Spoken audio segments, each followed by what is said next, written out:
Ok, y aquí compartir.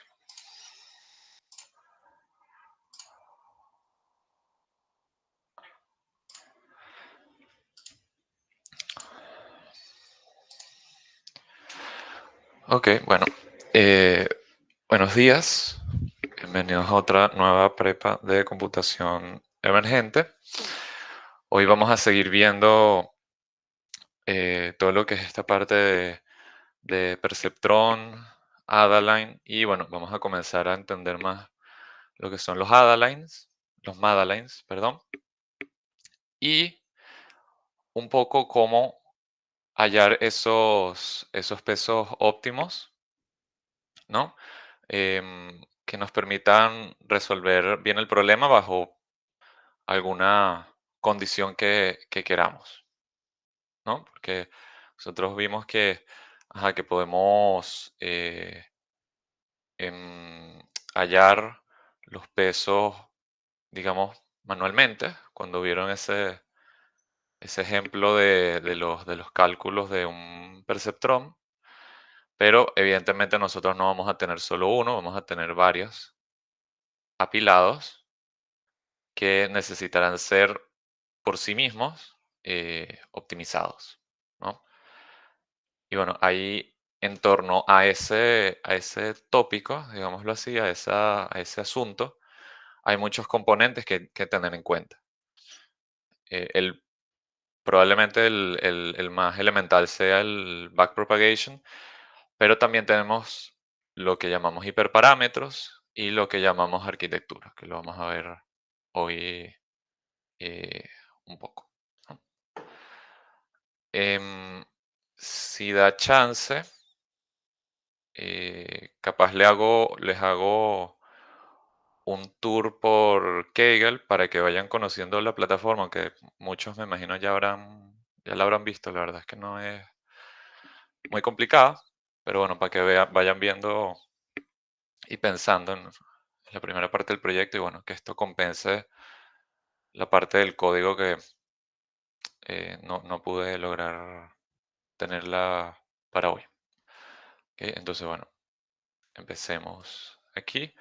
Entonces, recordar que las redes neuronales tienen, digamos, dos componentes fundamentales que se ajustan para alcanzar el mayor rendimiento. Entonces, tenemos parámetros, más específicamente hiperparámetros, algoritmos especiales y otras cosas. Para que todo esto es la base para que se optimice adecuadamente. Y con todos esos elementos es que la red neuronal va a devolver nuestros resultados deseados. ¿Ok? Bueno, ya esto lo vimos un poco en la semana pasada, que la red neuronal tiene la arquitectura, pero bueno, es importante recalcárselos para la tarea 2. La tarea 2 tiene una arquitectura, un número de capas ocultas, una entrada, una capa de entrada, una capa de salida. Y esto dependerá, evidentemente, de qué queramos hacer con nuestro modelo. Dependiendo de qué queramos hacer, cambiará la capa de salida, cambiará la capa de entrada y cambiará el número de capas ocultas. A mayor complejidad en los datos, pueden ser probablemente sean más capas ocultas con más neuronas, dependiendo de la distribución de los datos, por ejemplo, y dependiendo de qué queramos clasificar, será la cantidad de neuronas en la salida y la dimensionalidad de la entrada, pues la cantidad de entradas. Entonces esto afecta evidentemente los cálculos, el óptimo, etcétera. Y bueno, para su tarea, bueno, tienen que tener en cuenta que el usuario puede introducir cuantas quiera de capa de entrada, cuantas quiera de salida y, digamos, tantas neuronas en una capa oculta por el número de capas ocultas. Eso es importante que lo tengan presente. Eso es por la arquitectura, ¿no? Y aquí tenemos hiperparámetros. Los hiperparámetros, bueno, son parámetros que son asignados antes del entrenamiento. Antes del entrenamiento. O sea, ustedes comienzan a entrenar la red y no los pueden cambiar hasta que se dé la condición de parada. No pueden, no es que durante el entrenamiento cambian, no, porque eso altera el proceso. Tienen que entrenarla y cuando se llegue a alguna condición, ya, cuando se llegue a la condición pueden volver a ajustarlo. Entonces, esto, que es lo que les digo, que es como uno de las bases de todo esto del machine learning, es que son ajustados a través de experimentación o tuneados también, del inglés tuning. Los vamos ajustando conforme vayamos haciendo pruebas. Los vamos ajustando así para que sean lo más óptimos posibles y alcancen esos pesos ideales. Entonces permite alcanzar el rendimiento óptimo de la red. Y aquí son en general los más importantes. Tenemos la función de error. O sea, de aquí ya conocemos el learning rate. No me voy a detener ahí. Y bueno, solo el learning rate. La función de activación, evidentemente, que afectan de una u otra forma el aprendizaje y lo que queremos hacer con la red. Pero también tenemos, por ejemplo, la función de error, ¿no? Tenemos la función de error. La función de error, pues me va a indicar justamente el error, ya lo vamos a detallar un poco. El número de epochs, que también lo conocerán, o épocas, que es el tiempo, cuántas iteraciones. El batch size también es un elemento importante. Y el algoritmo optimizador, pues no, creo que no va a dar chance de que lo vean. Pero bueno, esto es para cómo optimizar pesos, ¿no? Por ahora nos vamos a quedar con el descenso del gradiente, pero hay varias formas de optimizar los pesos, que unas son más efectivas que otras. Esto es más como cultura general. Igual que la inicialización. O sea, nos vamos a quedar con que se inicializan pesos aleatorios digamos, entre 0 y 1. Y ya, que la inicialización de pesos es toda una ciencia, pero esto para que sepan que hay inicializaciones de pesos ideales si quieren revisarlos, pero no es material para este curso. Al menos eso le entendí a Fernando. Si lo terminan viendo, bueno, chévere, lo revisamos. Entonces, la función de error, bueno, es eso, indica cuánto se está equivocando el modelo al hacer las predicciones. Una de las bases del backpropagation, ¿no? Al final, el backpropagation se basa en el error el error en función de lo que devuelve la red contra el valor esperado. ¿Ok? Eso es básico del backpropagation y esto es el elemento fundamental que hace que funcione el backpropagation. Entonces, evidentemente, un gran error indica mal rendimiento del modelo. Uno de los approach para el entrenamiento es minimizar esta función de error, hallar el mínimo mediante métodos numéricos. Este no es el que vieron, no es, sí, no es tanto el que vieron en la clase. Ya vamos a ver el pseudocódigo. No es el que vieron en la clase, pero es uno que digamos, en la calle se usa mucho. Y bueno, es eso, es hallar un mínimo por un algoritmo, que es básicamente eso. Si bueno, ahí escuché que estaban hablando de cálculo numérico, es hallar un mínimo a través de un algoritmo numérico, pues. En vez de la derivada igual a cero, hay un proceso iterativo. Entonces eso, la base para que se realice el backpropagation. Y bueno, esto también creo que lo tienen que tener en cuenta para el proyecto. No, porque aquí van a usar clasificación nada más. Los problemas de regresión, que no va a ser tema del proyecto, de sus proyectos, pero para que lo sepan, usan el error cuadrático, la suma de errores cuadráticos medios, el promedio. Lo que hace es minimizar esa función, ¿no? Bueno, aquí como esto, una regresión lineal de toda la vida, ¿no? Y en clasificación se emplea una que se llama log likelihood, que tiene una definición particular con el logaritmo, que no tengo la fórmula aquí, pero ese es esa es la función de error y eso es lo que se optimiza. ¿Ok? Ahí, ¿hay alguna duda hasta ahora? No, todo bien. Ok. Luego tenemos el número de epochs, ¿no? Que es la cantidad de veces en la que la red neuronal procesa todos los datos suministrados. O sea, que pasa por todo el set de datos. O sea, en pocas palabras, es la cantidad de veces que se repite todo el entrenamiento. Entonces, ya habrán visto de el overfitting, el underfitting.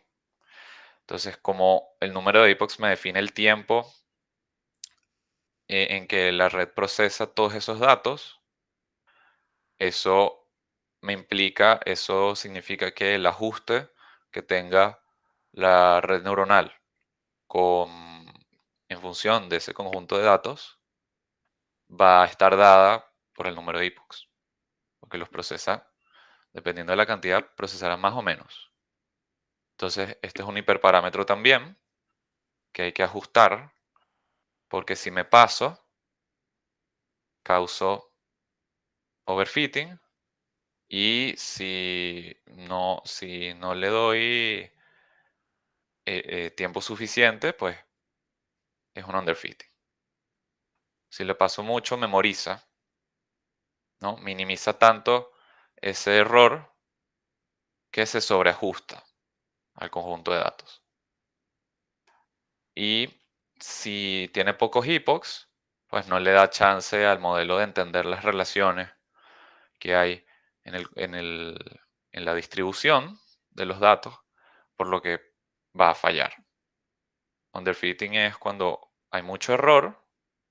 Overfitting es cuando hay mucho error durante el entrenamiento, pero a la hora de evaluar, eh, cae estrepitosamente. ¿Por qué? Porque memoriza o no generaliza, pero igual lo veremos después mejor. Y bueno, esto es un dato curioso. En una iteración solo se procesa un batch y se optimiza. Entonces un epoch tiene muchas iteraciones. Un batch, yo creo que se los puse, ajá, aquí. Un batch es eso, un paquete, digamos, es que ahorita no me sale la palabra en español, un grupo de datos que se pasan a la red. En vez de ir uno a uno, un dato por uno, yo podría decir, bueno, voy a pasar dos a la vez y voy a optimizar en función de eso. Eso tiene una serie de consecuencias que están por acá. Entonces, un batch size es la cantidad de muestras que se procesan en un solo forward, o sea, en una alimentación, en vez de yo decir, o sea, yo puedo decir uno a uno, que ese es el batch size. Batch size ahí es de 1. Yo podría decir, bueno, voy a pasar 2. Voy a alimentar a la red con 2. O voy a alimentar a la red con 3 y así. Entonces, bueno, mientras más grande va a requerir más memoria, porque hay que cargar este batch size a memoria para que haga todos los cálculos, evidentemente.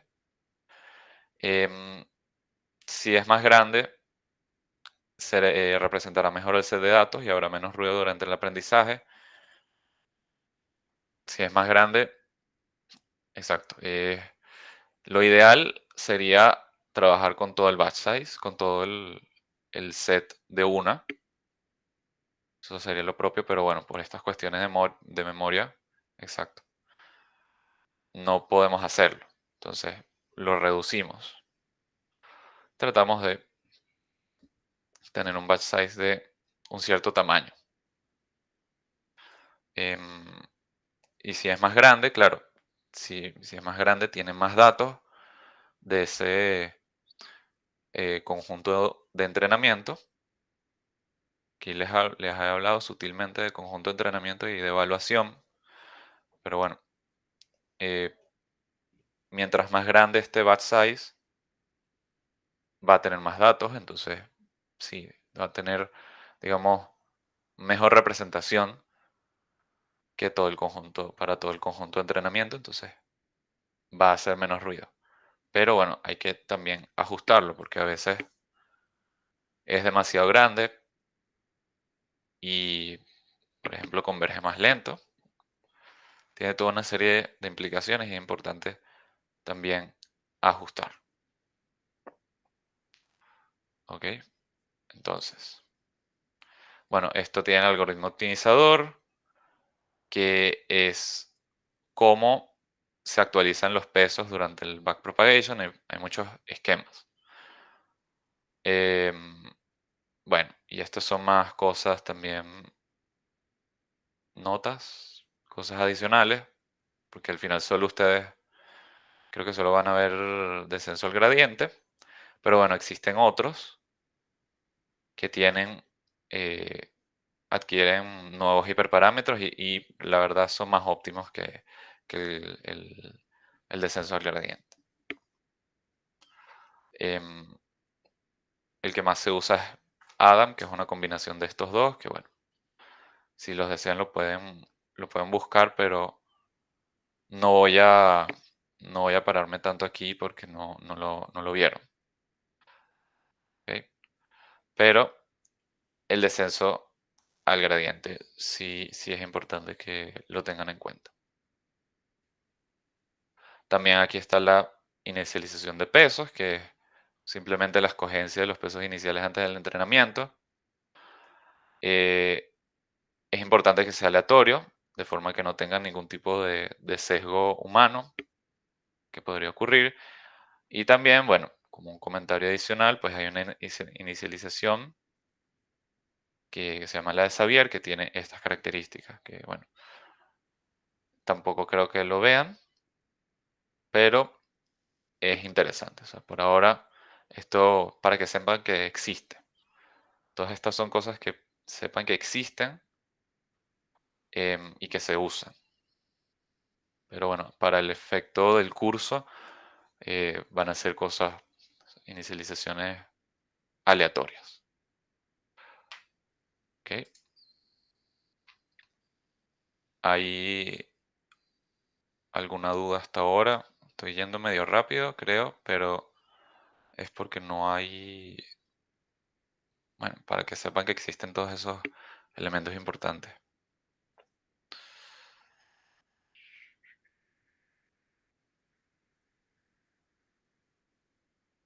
Ok.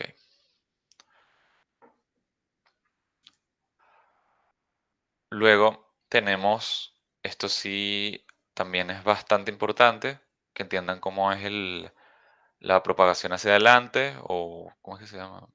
Feed forward, alimentación hacia adelante. Aquí, en este paso, es donde vamos a calcular la predicción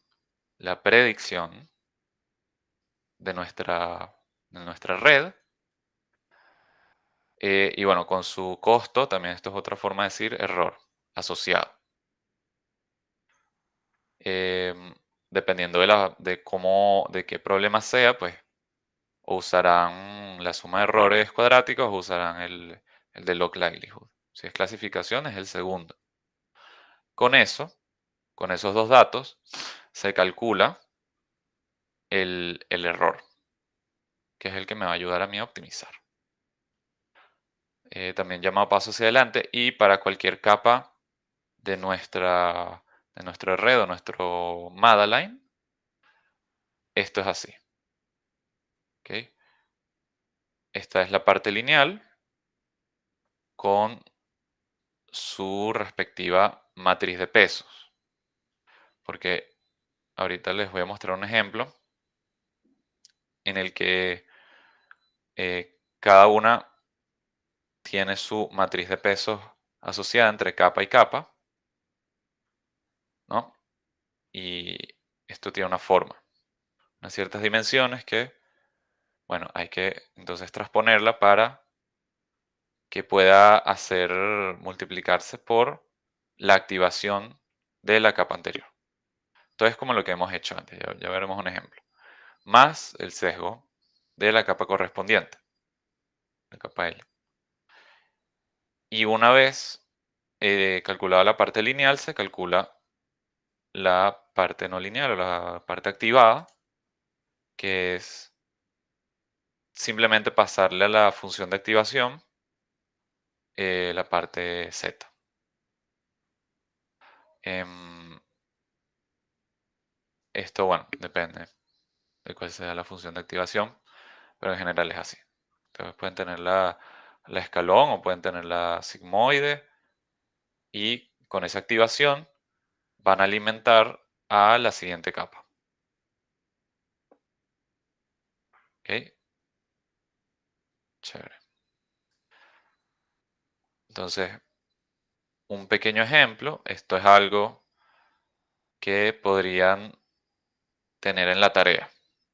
Que el usuario les dio, bueno, yo quiero que mi entrada tenga dos dimensiones, sí, dos dimensiones, la salida sea 1, la cantidad de capas sea 1 y que cada capa tenga 3 neuronas.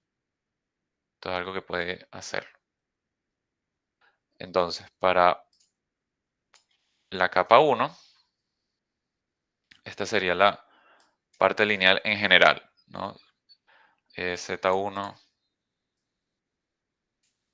Z1 contiene, a ver, contiene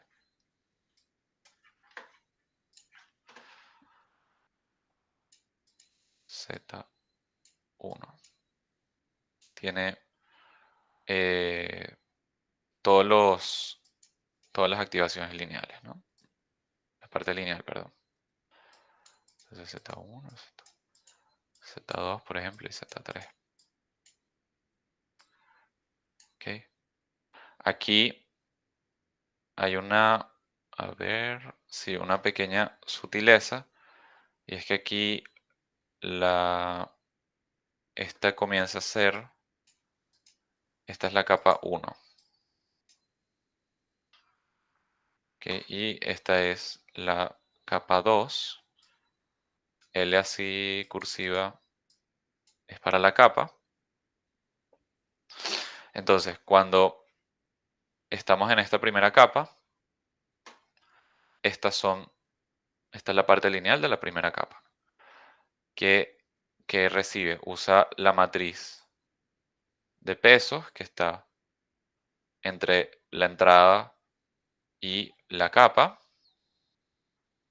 luego la activación de la capa anterior, que sería la capa 0, pero la capa 0 al final es la entrada, ¿ok? Y le suma el sesgo.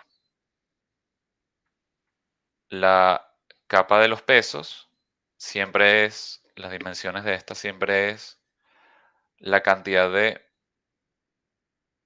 eh, digamos, de conexiones que van hacia ella.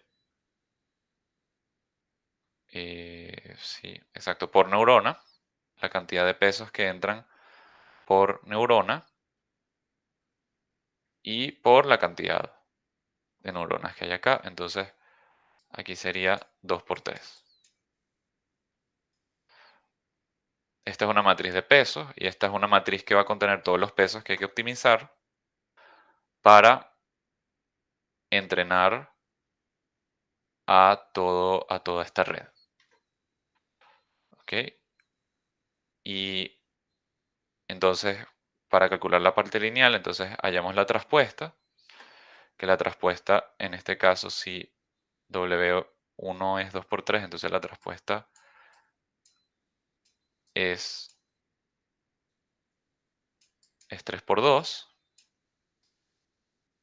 Entonces ahorita sí puedo multiplicarla por a la 0, la activación de la capa anterior, que es X,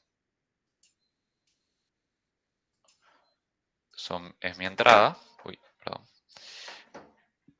La puedo multiplicar, ¿no? Porque coincide la dimensión.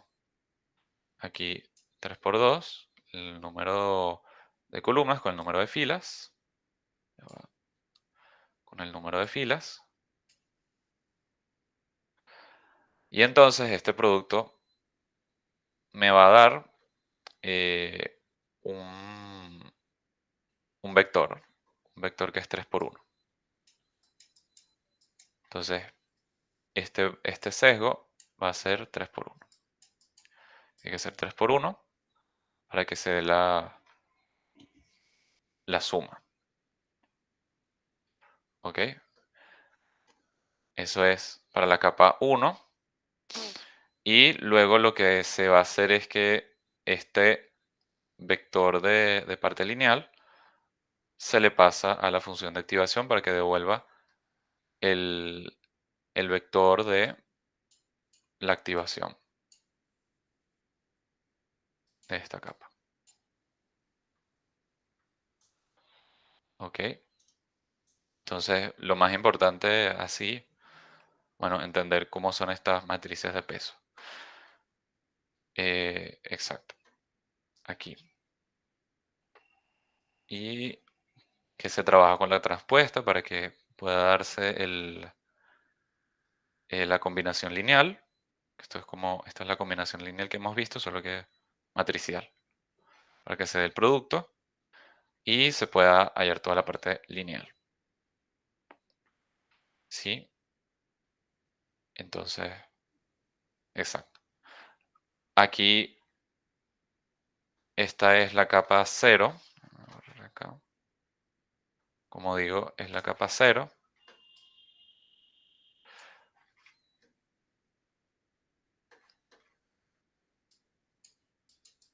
0. Pero también podría contar desde acá. Se podrían contar desde acá. Cosa que a mí me parece un pelo confuso eso. Y más engorroso para el algoritmo. Que lo que hacen a veces también es que aquí es como si activaran también. Entonces ya no tienen aquí L2 y L1. Voy a borrar esto aquí. No tienen L2, L1, sino que tienen, entonces, creo que esto es lo que hacen. X1, X2. Entonces aquí es que comienzan a contar.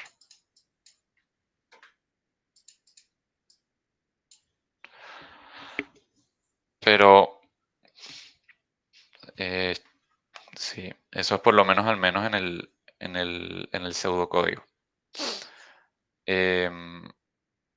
Pero en general lo que se hace es, bueno, tomar esta capa como 0, la de entrada, y comenzar a contar desde aquí.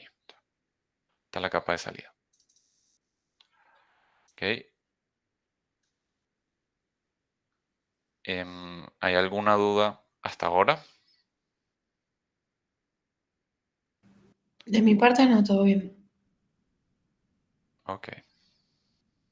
Chévere. Y luego para la capa L2, pues sería más o menos lo mismo. Aquí está. No. Sería lo mismo. Habría que ver cómo son eh, la matriz de pesos, ¿no? En este caso, simplemente es una neurona que recibe 1, 2, 3 entradas. Entonces, esta matriz de pesos La que está entre la, la capa 1 y la capa 2 tiene estas dimensiones. Se transpone, luego usa la activación que venía acá, la activación de acá, y le suma el sesgo. Le suma el sesgo.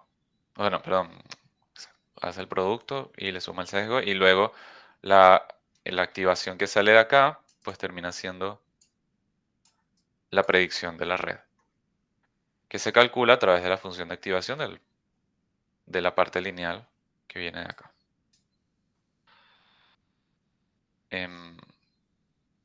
Y claro, esto termina siendo una matriz, entre comillas, uno por uno, un número nada más, y eh, el sesgo también tiene que ser uno por uno, porque al hacer el producto, esta es 3 por 1, traspuesta es 1 por 3, esta es 3 por 1, entonces el resultado es 1 por 1. Y eso devuelve la predicción. Entonces, eso es con respecto al forward propagation, que lo tienen que tener en cuenta porque eso es un componente que va a tener la tarea. Ok, y llegamos al backward. Conceptualmente, ¿qué es el backward? También llamado paso hacia atrás. Bueno, es el proceso de actualizar los pesos.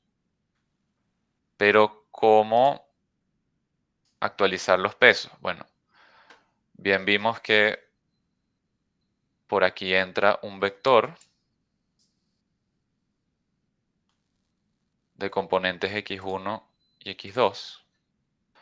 Y bueno, esta aquí se combina con esta que está acá, se suman y obtienen la parte lineal. Lo mismo acá, lo mismo acá. Y lo mismo va a ocurrir con estas, bueno, se calcula, se obtienen las activaciones, y con estas activaciones va a suceder lo mismo para esta capa. Y una vez teniendo esta parte lineal, se activa y se obtiene el resultado. Ese resultado es la predicción. Es la predicción que podríamos llamar Y gorrito. El gorrito por la estimación. O no sé, aquí en la prepa pasada yo les puse tita, como quieran. Esta es la estimación. Yo tengo, sin embargo, yo para este X, por las características del aprendizaje que estamos viendo, no voy a entrar mucho en eso, pero por las características de este, digamos, paradigma del machine learning que estamos estudiando, para cualquier X, para cualquier dato, no sé, ustedes van a trabajar con fotos, para cualquier foto va a haber un Y. Un Y que digamos es, qué sé yo, ustedes están haciendo un modelo para detectar fotos de gatos, entonces por cada X, que es una foto de gatos, va a haber si es o no es gato. Si se quiere ver una etiqueta, un valor real, y eso es el que vamos a usar para comparar contra Y gorrito. Y es simplemente con esto que podemos calcular un error. Un error con estas dos. El error lo podremos calcular teniendo una estimación, teniendo el valor real, el ground truth, nuestra base. Con ellos podemos calcular el error. ¿Y ese error qué podemos hacer? Bueno, podemos hacer muchas cosas, como es pues justamente actualizar los pesos. Yo voy a pararme acá y voy a decir, oye, yo calculé este error. Yo con este error puedo pasar aquí. Y yéndome hacia atrás, yo voy a poder entrar en la matriz de pesos correspondiente y decir, oye, con este error, desplázate, te voy a castigar para que te desplaces una cierta cantidad en torno a, em, o mejor dicho, una cierta cantidad para que se actualicen esos pesos. Y luego, con esto, también vamos a ir hacia atrás y vamos a repetir lo mismo para esta matriz de peso.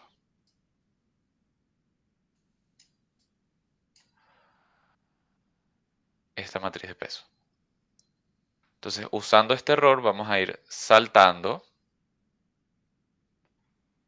Vamos a ir saltando.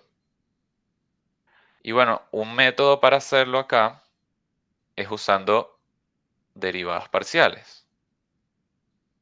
Yo, es que, yo no sé, ustedes les hablaron de las derivadas parciales con el error, porque el pseudocódigo no lo vi, no vi cómo era el approach. O sea, como tal sí estaba, pero lo explicó demasiado por encima porque no queda mucho tiempo. Pero en teoría sí. Claro, O sea, incluso habían partes que, o sea, yo no entendía muy bien ese pseudocódigo. Habían cosas que yo le pregunté a él que no sabía qué hacían, o que estaban como raras. Y él les dijo como que, bueno, o sea, cuando ustedes lo implementan y tal, lo arreglan y lo ponen como es. Pero entonces ahí me quedó, o sea, yo tengo demasiadas dudas con eso de las derivadas parciales. ok, bueno. Ok, la cosa es que el pseudocódigo, ahorita que lo vemos, ¿qué hora es? 9:30. Cuando lo veamos, dice que la condición de parada es una cualquiera establecida. Hay una, que es lo que yo les digo, que es, bueno, minimizando, vamos a llamarlo E. E es el error. ¿Cómo yo lo puedo hacer con las derivadas parciales? Bueno, la E no es más que una función de qué? Bueno, de los pesos, ¿no? Porque yo usando estos pesos llego a calcular mi estimación. Para calcular la estimación necesito los pesos. Entonces es una función de los pesos. Y bueno, si hay sesgos, qué sé yo, en esta capa, esta es la 1, y en esta capa, entonces es una función de los sesgos también. Esto es un paréntesis. Y yo, ¿qué puedo hacer? Bueno, si minimizo el error, yo podría actualizar los pesos usando la derivada parcial. Porque si, a ver, esto,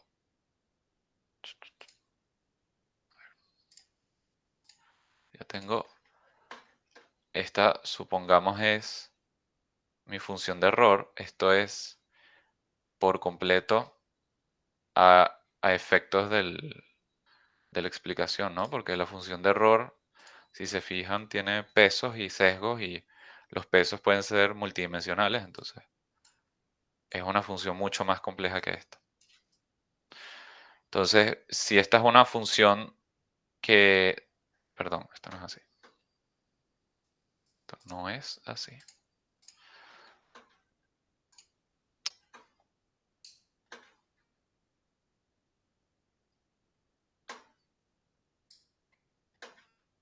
Ok, ajá. Esto es, bueno, en general los pesos. General. Entonces, si esta es una función que depende de los pesos, es multidimensional. Entonces, yo cuando empiezo el entrenamiento, la primera iteración devuelve una estimación y con esa estimación, el valor real, calculo un error, ¿no? Supongamos que el error cae aquí. Mi objetivo es llegar acá. Minimización. ¿Qué puedo hacer yo? Bueno, esta es una función a la que yo, bueno, puedo calcularle la derivada. La derivada así, la pendiente de la recta tangente. Si le evalúo la derivada en el punto, en estos pesos, hallo la recta tangente. Entonces, ¿qué puedo hacer yo acá? Bueno, yo puedo desplazarme. Yo puedo decir, oigan, los pesos voy a restarle una vez esa derivada parcial. Y ese efecto va a hacer que mi recta tangente se desplace sobre la curva y actualice los pesos y vaya acercándose hasta el mínimo. O sea, es decir, un approach para la actualización de los pesos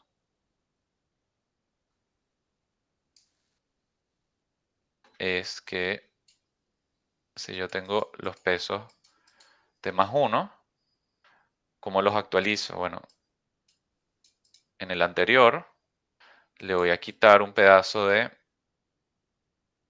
una porción, bueno, exacto, una porción de esa derivada parcial del error con respecto a los pesos. Esta derivada parcial la calculé y está aquí. Es la primera recta, la cosa es que la recta se solapó, pero estaba acá. Entonces, voy a mover los pesos de forma que le reste una porción de esa derivada parcial. Esa actualización va a hacer que se mueva en el sentido adecuado y alcance el mínimo. Entonces, si empieza acá, este método es completamente plausible porque la derivada es esta, la pendiente de la recta tangente es esta es una pendiente negativa, entonces si es negativa, negativa con positiva, negativo por negativo positivo, se va a sumar y el paso va a ser en función de esta porción de la derivada parcial. Si los pesos están acá, negativo por negativo positivo, se van a sumar y se van a desplazar. Y esto itera hasta que, pues, casi que caiga acá. Y esto no es más que el learning rate. La porción de derivada que yo le doy a los pesos para que se actualice. Eso, bueno, ya que me preguntaron. Y es que me parece muy raro que no les hayan explicado si vieron descenso al gradiente. Esto es descenso al gradiente. Esto es descenso al gradiente. Y bueno, este es un approach. Un approach digo al backward propagation porque el pseudocódigo les dice, bueno, tienen hasta que se cumpla una condición de parada. Que yo podría establecer, bueno, hasta que se cumpla que el error es de tanto, repita. Mientras el error sea de tanto, repita. Y si ya se minimizó, entonces, nada, detén el algoritmo. ¿Ok? Eso es lo que es el descenso del gradiente. Sí, yo no sé si les puedan preguntar esto, pero bueno, vi que les pusieron derivadas parciales con el error, es eso. De ahí es donde viene.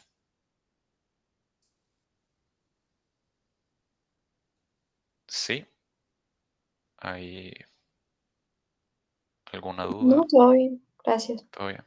Ok. Ok, chévere. Entonces, la bendita implementación,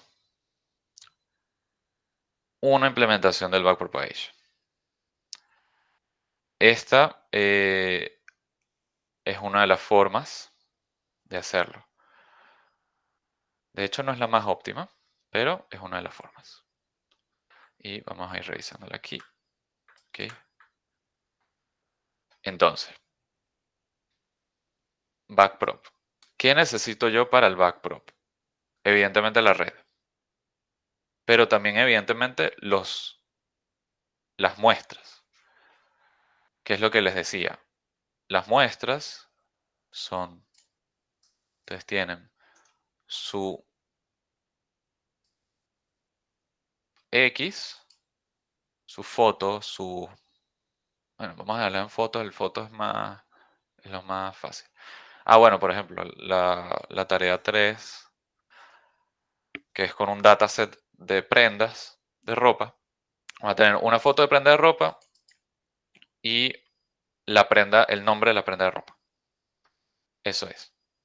O cuando vieron el perceptrón, tenían, vamos a ver si me acuerdo, tenían un cita cursiva, una tita cursiva y un T que es el valor esperado. La etiqueta o cuánto valía ese punto, ¿no? Si era 0 o era 1.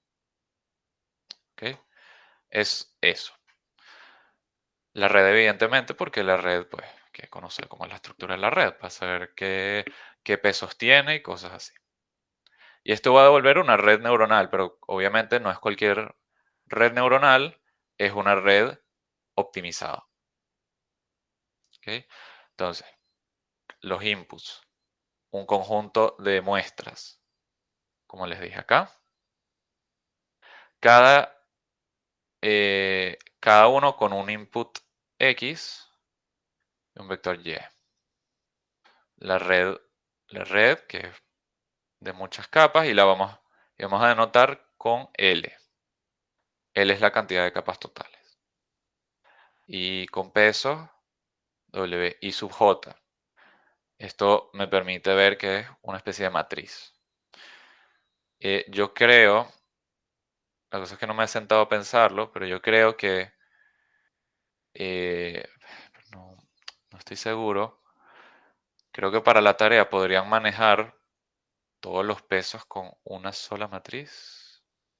Yo creo. Aunque lo propio es que se, se manejen entre, ¿cómo se dice esto? Entre varias matrices. O sea, una matriz por, digamos, conexiones, ¿no? Entre una capa y otra.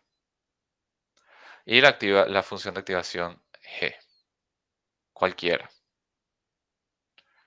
Entonces vamos a tener variables locales, una es delta. ¿Por qué esto está tan grueso? Una es delta.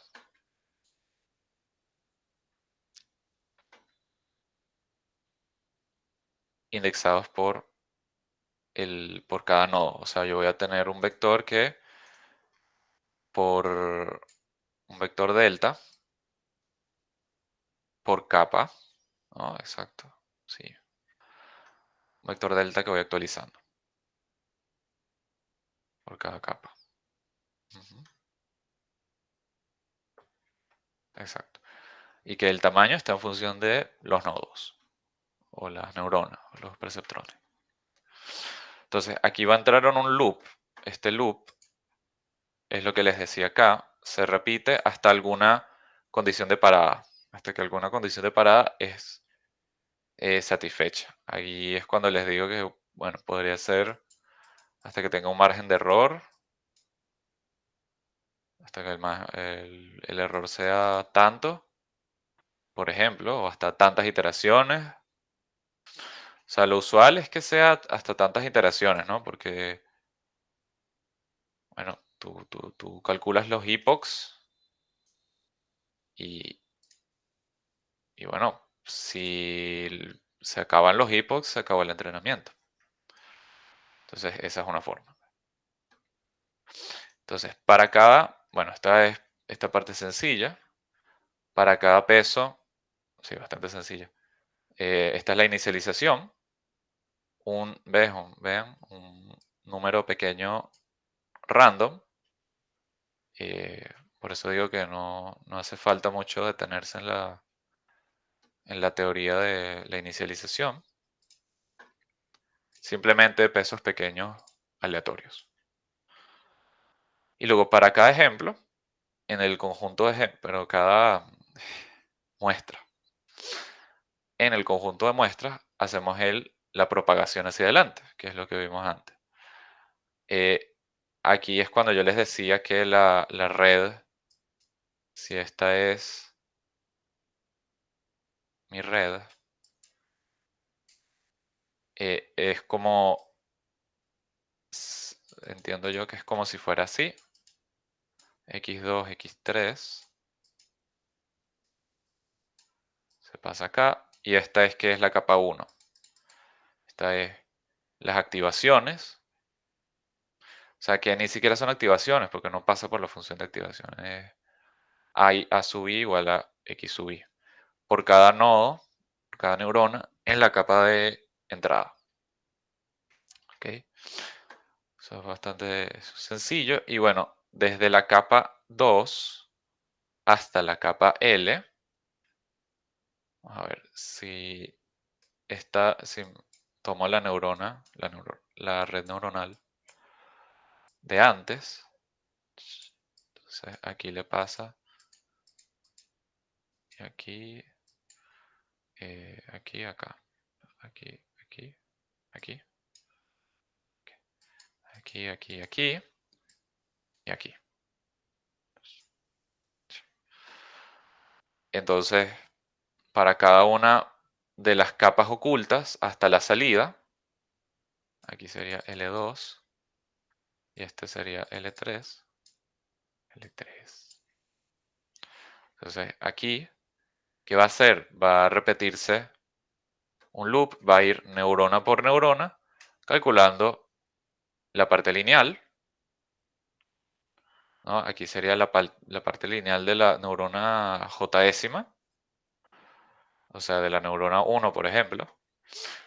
Nada, es la suma de los pesos correspondientes por las activaciones de la capa anterior. Si estamos en esta capa, pues eso coincide con que A sub i son las entradas, cada una. Eso es la parte lineal. La suma ponderada, fíjense que acá asume que el bias es 0. Pero si le quieren agregar bias, la verdad es que no cambia mucho. Y luego con esto, por cada una de las neuronas, activamos ese valor. Y nos devuelve la activación jésima de la capa. Pues, ¿ok? Eso se entiende, ¿no? Entonces es la parte más fácil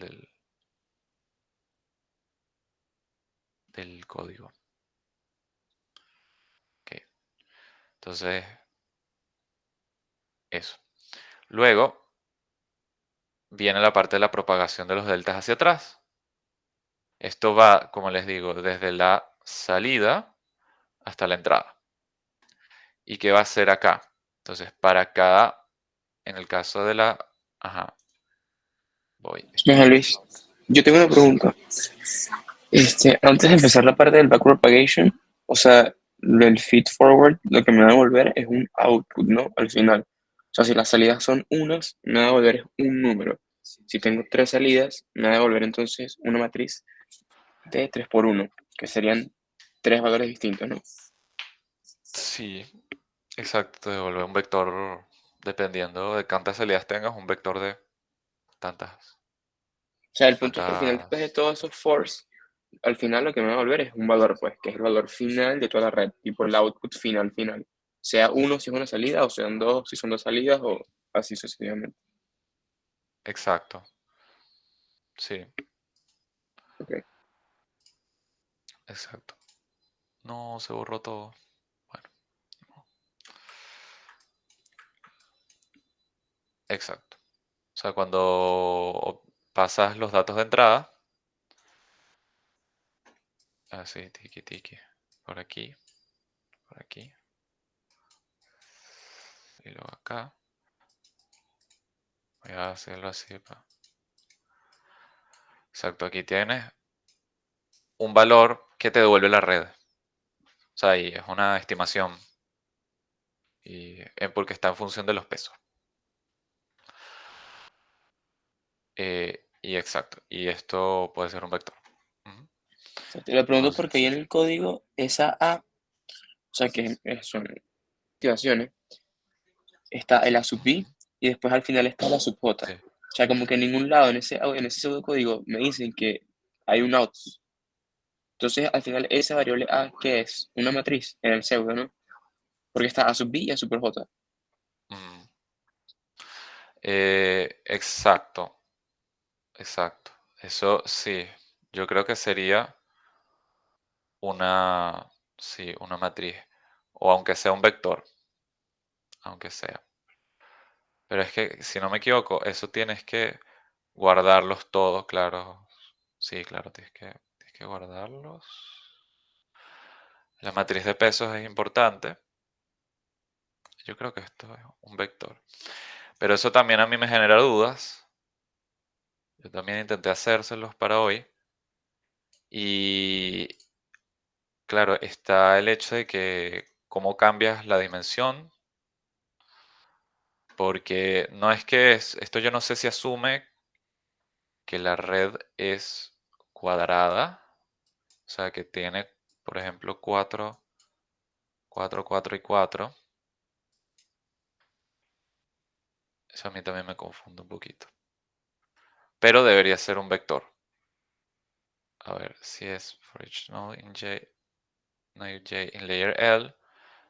Esto sí, tiene que ser un vector. Y las activaciones no importan. Que luego lo compara aquí. Claro, aquí tiene el delta y ese delta se lo pasa. Ajá. Tiene que ser un vector. Debería ser un vector. Exacto, es un vector por cada una que va calculándose. Qué broma. Que va, exacto, calculándose. Ya cuando estás en las L2 a L mayúscula, estás en las capas internas. Entonces, para cada nodo de cada una de esas capas internas, vas haciendo tu parte lineal, Z, tu activación. ¿Ok? Eso lo vas guardando y, o sea, vas iterando. Entonces luego ya estás ahí, esta es la capa, bueno, 2. De verdad, me disculpo por el cambio de índices, pero lo exige el pseudocódigo. Estás en la capa 2. Entonces, iteraste sobre la capa. Ahora te mueves a eh, a la siguiente. Que vamos a poner mejor aquí 2. Para que se vea mejor. O 3. 3 también. Entonces, así. Sí, ahí faltan pesos, pero bueno, para la explicación. Entonces, vas ahora a la capa 3. Porque ya terminaste con esta capa. Ya iteraste sobre cada uno de las neuronas. Ahora te mueves. L2 ya no es 2. Perdón, L cursiva no es 2. Ahora L cursiva es 3. Entonces vas nodo a un nodo. Y lo que vas a usar es el A sub, claro, el A sub I anterior, la A anterior. Y luego, con la anterior, calculas la parte lineal, calculas la activación. Y ya, exacto. Sí, tiene que ser un vector, porque la verdad, a la hora de la verdad no te interesa guardar las activaciones. Los pesos, sí, pero las activaciones no. Ok, pero sí, eso es aún algo que no sé bien cómo maneja las dimensiones. Cómo maneja las dimensiones. Pero bueno.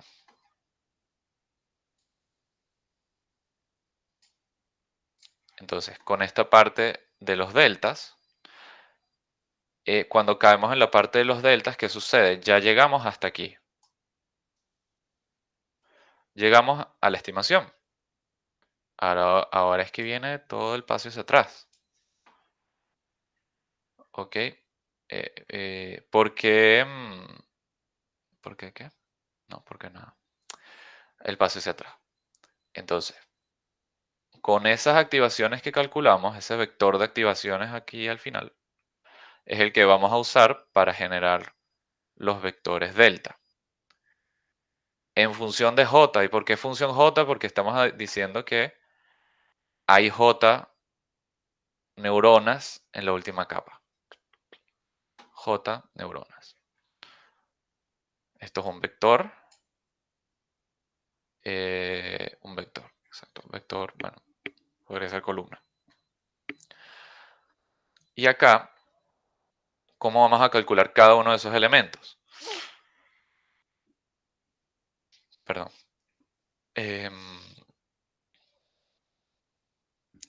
Usamos, aquí es cuando, bueno, exacto, aquí es cuando se muestra un poco la parte del error, de la necesidad de tener esto como x contra un valor real y. Aquí estamos comparando esto debería ser salida esperada, ¿no? Output vector. Sí, esto tiene que ser claro, sí, porque está la salida. La salida esperada correspondiente a la neurona J contra la activación. La activación de la neurona J, evidentemente. Y eso lo vamos a multiplicar por la derivada de nuestra activación. Es la derivada.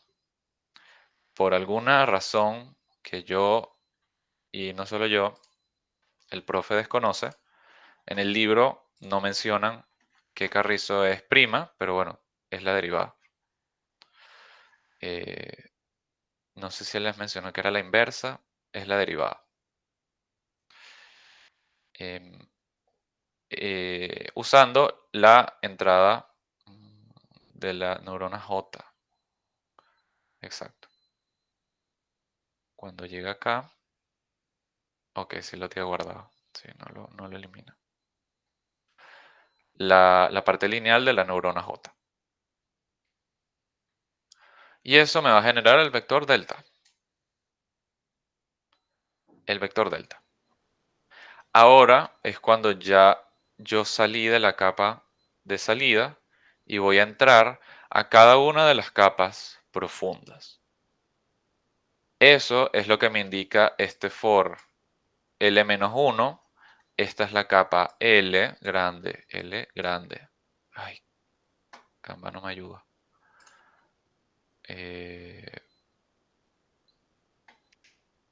Déjame hacer algo. Que ya vamos a terminar. Pero voy a hacer algo aquí. Desde la clase del profe. Voy a cambiarme acá mejor. Ajá. Una aplicación mejor.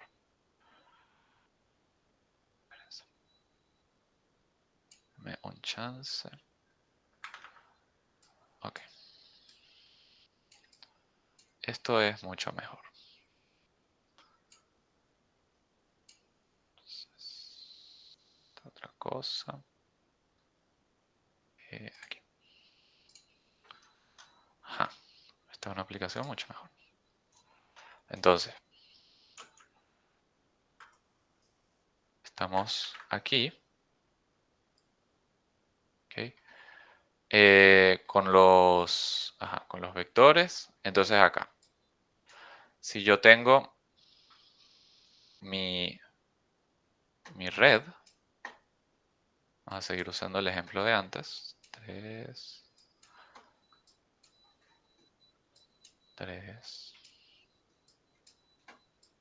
Y aquí sale, ¿no? Entonces, esta se alimenta de X. Cha, cha, cha, cha, cha, cha. Cha, cha, cha, cha, cha.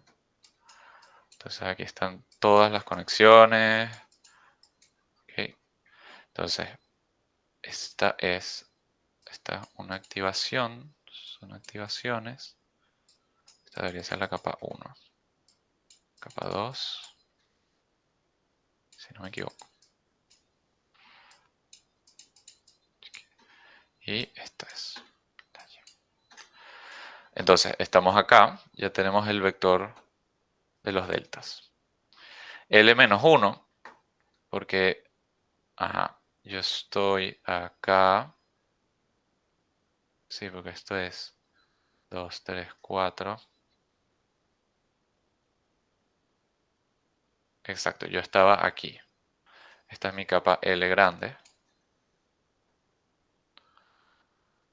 Y vamos a ir hacia estas. ¿Sí? Espero. Entonces, vamos a... Dígame. Luis, yo tengo una duda ahí con esa derivada. La derivada esa de el delta J, la que dice for Ajá. each node J, esa misma. Ajá.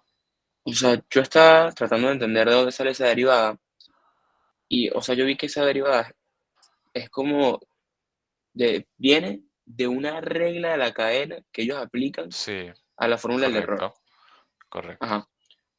Entonces, esa derivada me va a cambiar cada vez que la función de activación cambie, o siempre va a ser la derivada de la función de activación que yo tenga, sea cual sea, por el error que es ese de YJ menos el AJ. O sea, Es en porque yo vi que función la de la... derivada, o Ajá. sea, la derivada de la sigmoide, en teoría era como una derivada y que sencilla porque se podía expresar en términos de la misma sigmoide, porque tiene la exponencial allá abajo y tal. Perdón, esto no es, esto no es, esto no es, esto no es, esto no es. Exacto, es así. Claro, pero si en vez de yo tener la función sigmoide, tengo otra función de activación, la que sea, que quizás sea más complicada, entonces, ¿cómo me quedaría a mí ese paso del pseudocódigo? Pues, o sea, ¿va a seguir siendo la derivada de mi función por el error? ¿O también la Sí. parte del error se ve afectada? No, es esto. Es general. Ok, o sea, da igual la Esa, función, es la derivada y ya. exacto. Esa demostración que hay en una lámina que el profe se saltó, que está en el libro también, esa es o sea, eso es lo que demuestra cómo hallar el error. La derivada si no me equivoco, halla la derivada del error, ¿no? Yo no me acuerdo ahorita. Halla la derivada de E en función de cada uno de los pesos, ¿no? Ah, no sé cuál es esa lámina que dices, no la vi. Déjame ver. Vamos a verla aquí. Bueno, voy a tener que dejar de presentar. Cambiar otra cosa. Bueno, no, ¿sabes qué? Te la muestro al final, cuando terminemos eh, pero ahí está en las clases. Ahorita no. Eh, eh, Digo para no estar cambiando entre pantallas, ¿no? Porque no quiero responderte. Eso viene de aquí. Y cuando terminemos el pseudocódigo, sí les pongo la lámina. ¿A qué me refiero? Entonces, pero sí, esto es general. Esto es completamente general para, para cualquier función de activación. ¿Ok? Entonces, aquí tienen el cálculo de los deltas, ¿no? Y cuando llegamos a esta parte, exacto, nos metemos ya en las capas ocultas hasta la 1. Entonces, por cada capa oculta, yo voy a ir calculando deltas. ¿Ok? Y cuando usando ese delta, como este delta es un vector de y componentes, donde y componentes es la cantidad de neuronas, voy a ir actualizándolo. Entonces, para el primer elemento, aquí estaría delta 1, por ejemplo. Delta 1. Delta 1 se va a actualizar como la derivada en términos de la entrada i, pero esto hay que guardarlo. Entonces, error.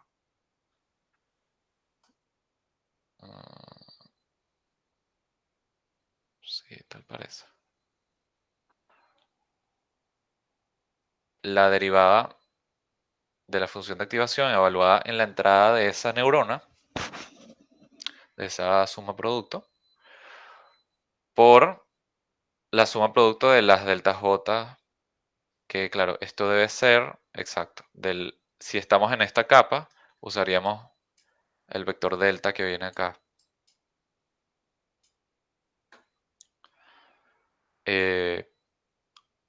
Con los respectivos componentes.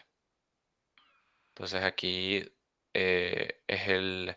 por ejemplo, aquí es W1, aquí es W1, 1 por delta en 1.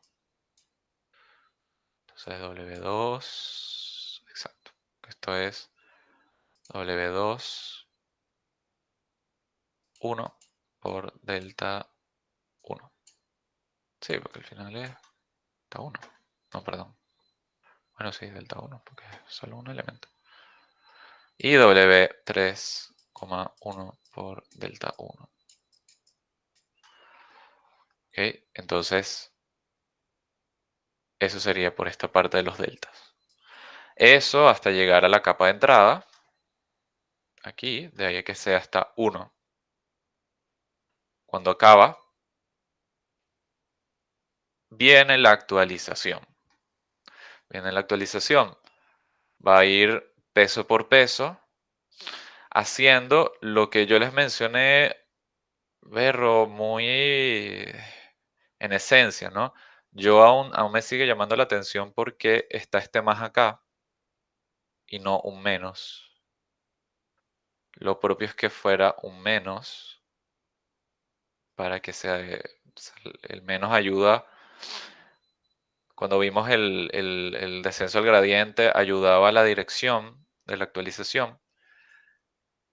Ahora cuando hay un más, no sé exactamente cuál es la razón del más, pero bueno, quiero pensar que esto funciona. Y en esencia es eso, es tomar los pesos anteriores y sumarles una fracción de este error que está acá. Este delta J ya habría llegado aquí. Entonces, sí, exacto. Estarían actualizándose todos. Y bueno, le toma esta A sub i, que A sub i. Ay, como que sí tienes que usarlo. Creo que sí tienen que guardar A sub i. Qué confuso.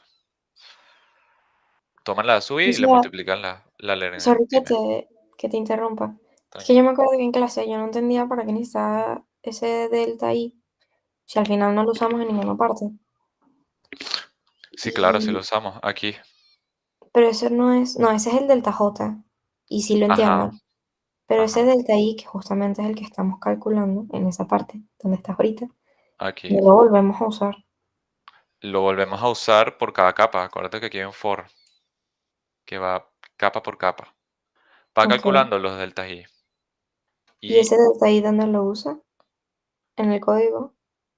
en el código acá debe, o sea, a ver, Porque ese es delta J, entonces no sé si es que hay un error en el código o qué es eso. que tú llegas hasta acá, ya estás aquí estás en la capa de salida, y aquí es cuando comienzas a echar para atrás. Aquí calculas un delta I. Ah, no, porque claro, este I se va a ir moviendo. Aquí lo usa para la capa de salida, y aquí vas a iterar por nodo. Ah, no, y aquí obtienes el delta.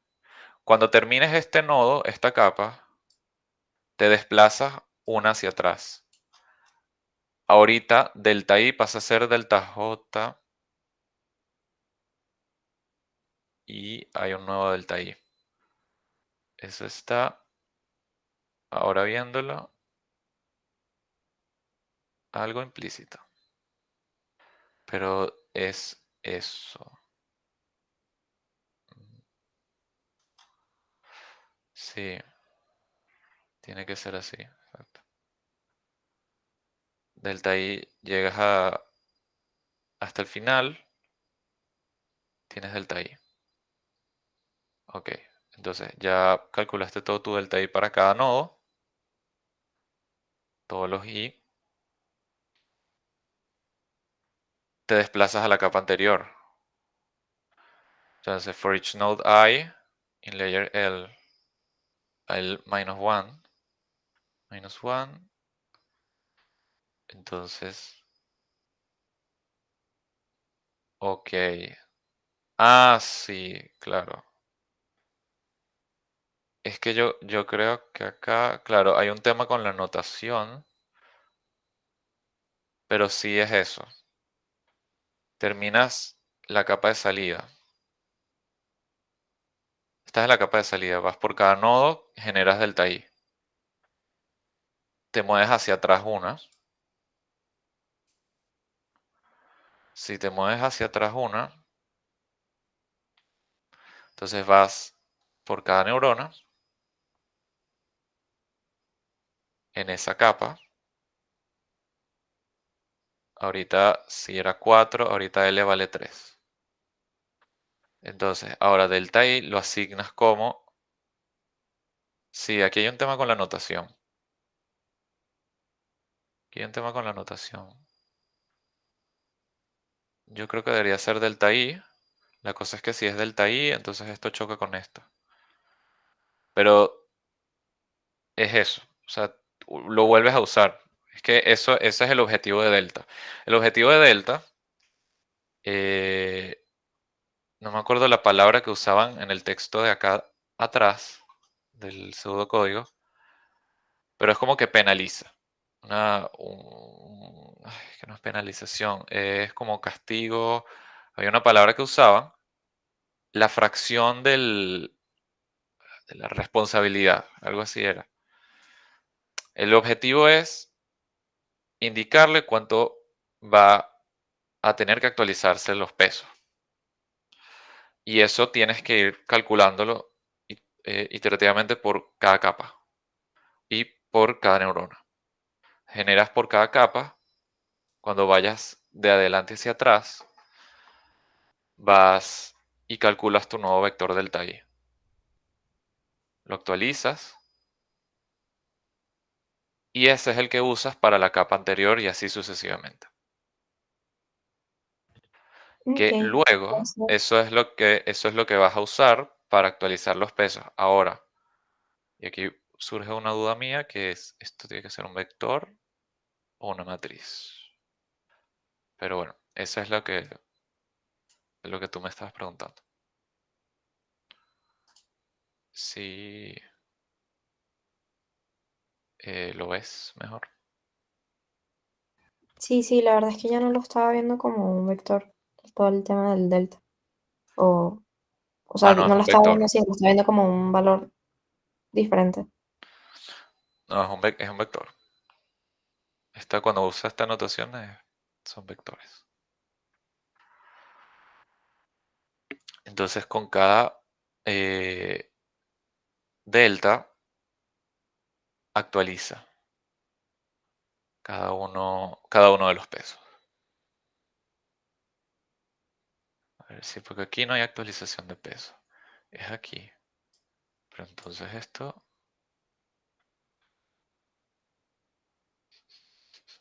for each weighting network. W sub J, claro, estos son filas, estos son columnas. Chévere, pero esto va a ser una matriz. Bueno, y aquí, como digo, se actualizan los pesos. Y entonces aquí ese for se va a repetir hasta algún criterio que ustedes establezcan y devuelve la red ya optimizada. Comentarios así aparte, bueno, esto vean que es un algoritmo complejo. O sea, aquí hay, o sea, dos for anidados, esto es un O de n cuadrado. Y eso es lo que no me gusta mucho, pero bueno, si les enseñaron este código, pues tendrán que usarlo. Hay otras implementaciones con la vectorización que usan vectorización, que es, bueno, convertir todas estas cosas en matrices y hacer cálculos paralelizados, que es, bueno, con NumPy.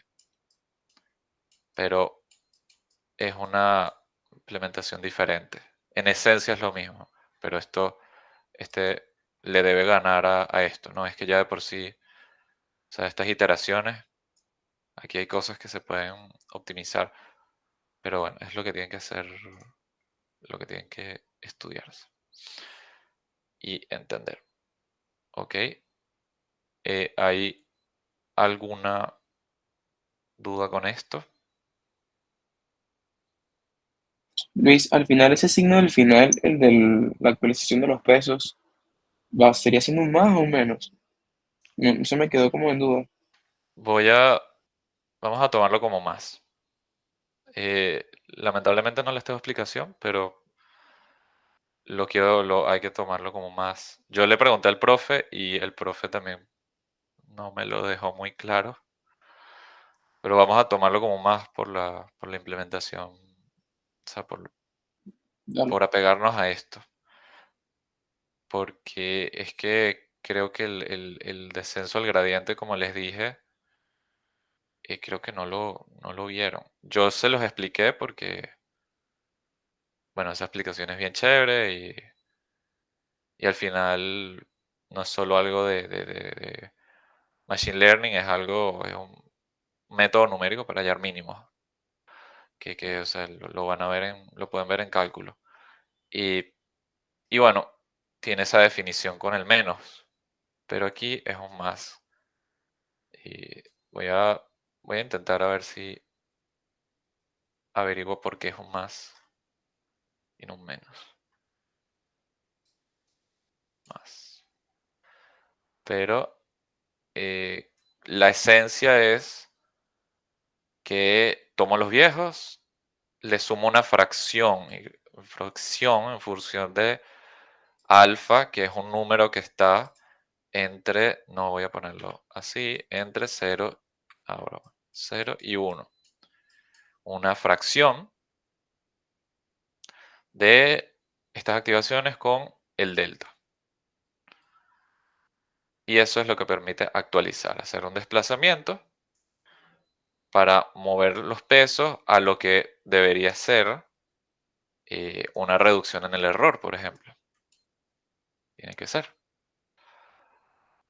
Y bueno, así actualiza el error hasta que se cumpla este criterio que establezca.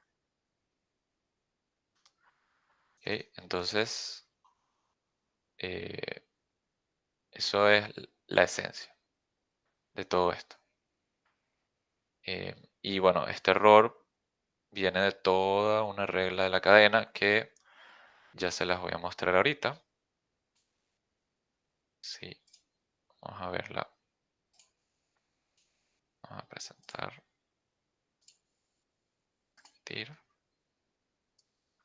Entonces, estoy viendo la clase del profe. Y aquí arriba, o más abajo, aquí está. Esta es la demostración.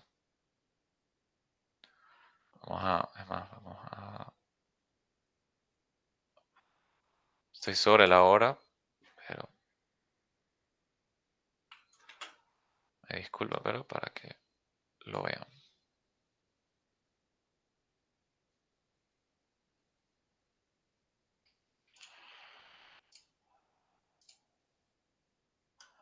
Ok, y aquí,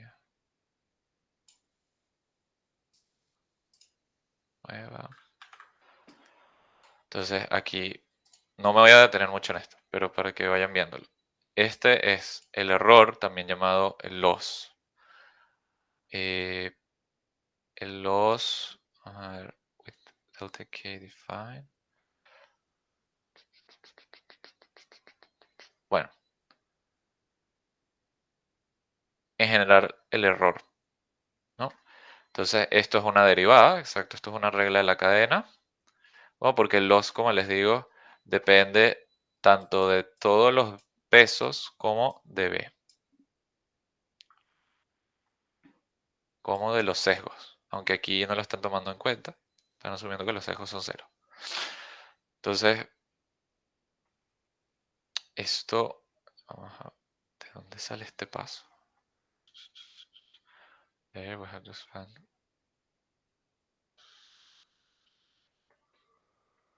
Ok.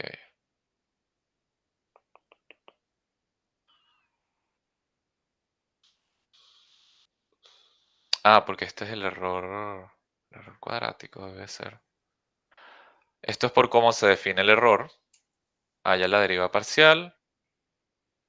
Y aquí A sub K no es más que, recordemos, la activación.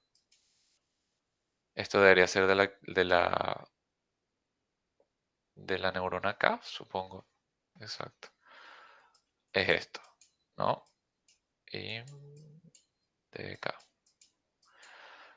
Es esta derivada. Entonces, en función de cómo, o sea, la derivada va a ser una u otra en función de cómo se defina G, pero en general, si esta derivada parcial de G en términos de la entrada de K, pues por regla de la cadena, esto es la derivada de la interna, G' por in K, por la derivada de IN sub K.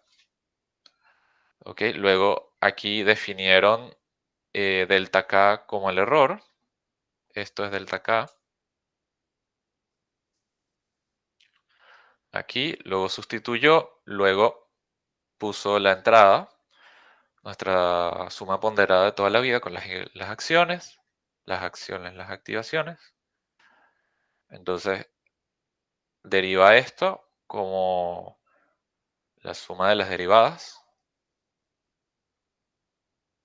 Ok. Exacto. Sí. Y luego, de acá, vuelve a repetirlo con esta activación a sub j, la entrada y así, hasta que llega a esta parte del error. ¿Ves? Menos. Mira, esto menos.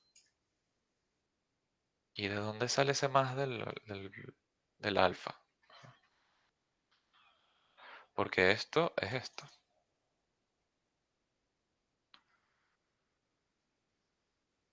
Esto es esto. Será un error de tipeo. De verdad. No sé. Pero bueno. Ok.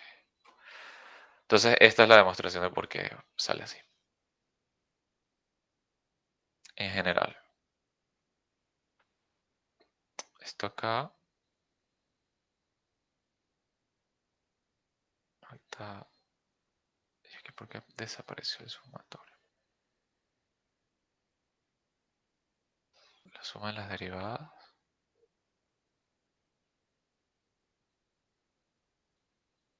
Porque este J varía. Pero bueno, esta es la prueba de la actualización, de cómo se actualiza. Y lo que llaman el gradiente. El gradiente con respecto a W y J. Es lo que me permite actualizar los pesos. ¿Me explico? Todo ¿Todo está bien? ¿Hay alguna duda? ¿Algún comentario? No, o sea, hay algunas cositas que todavía no entiendo, pero necesito sentarme solita a verlo, porque está un poco denso.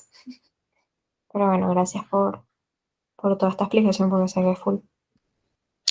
Tranqui, para eso estoy. eh, para eso estoy.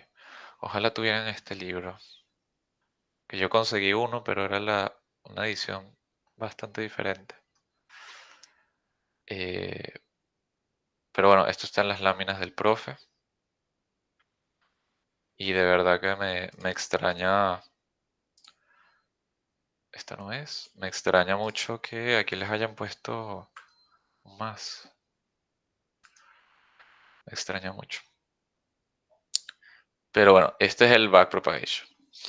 O sea, la esencia, lo que se tienen que llevar es que esto me permite generar un algoritmo que puede actualizar todos estos pesos por sí mismo, iterados. Se va a detener con algún criterio, va a empezar en cualquier punto y va a poder hallar el mínimo en la mayoría de casos. ¿Ok? Porque eso es otro asunto.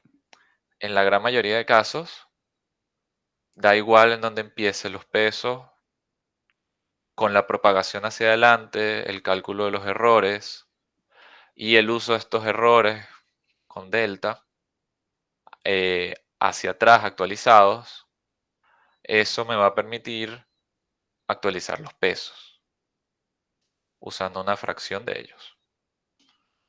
Y eso pues me permite moverme y acercarme a que el criterio, el criterio que quiero satisfacer se cumpla y entrenar a la red. Entonces, bueno,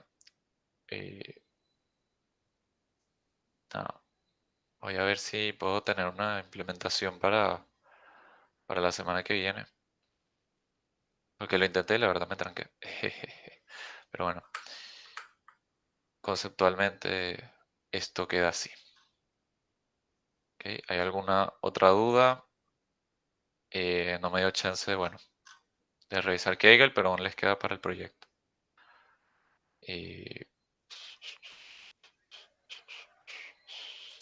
Si no, solo voy a hacer rapidito esto acá. Luis, y una cosita rápida, ¿no tienes idea A de más ver, o menos cómo pueden ser las preguntas del parcial? O sea, ¿qué estudiamos más o menos? aquí el profe les puso unos ejemplos. A ver, si me lo permite. Esta es la literatura que la pueden revisar. El examen es selección simple. Simple con negritas para los que conozcan la materia de antes. Esta es una opción, entonces aquí veo que les puede preguntar de historia. Entonces, bueno, yo me imagino que no se va a detener tanto en esto, pero para que sepan que van a ir a esas cosas. Van a ir cálculos, como los que vieron en la clase del preceptrón. Hay un ejercicio que es así en el Fogel, que es de donde saca esto. No me acuerdo cómo se llama ahorita. A ver,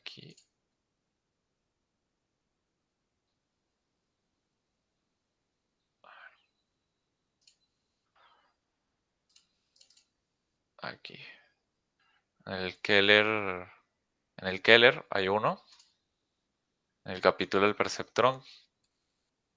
Eh, Aquí les muestra la demostración. Ah, bueno, porque les habla de eso. Bueno, sé que es selección simple. No sabría decirles exactamente cómo. Sé que van a tener cálculos también. Entonces, practiquen esas partes. Revisen la teoría.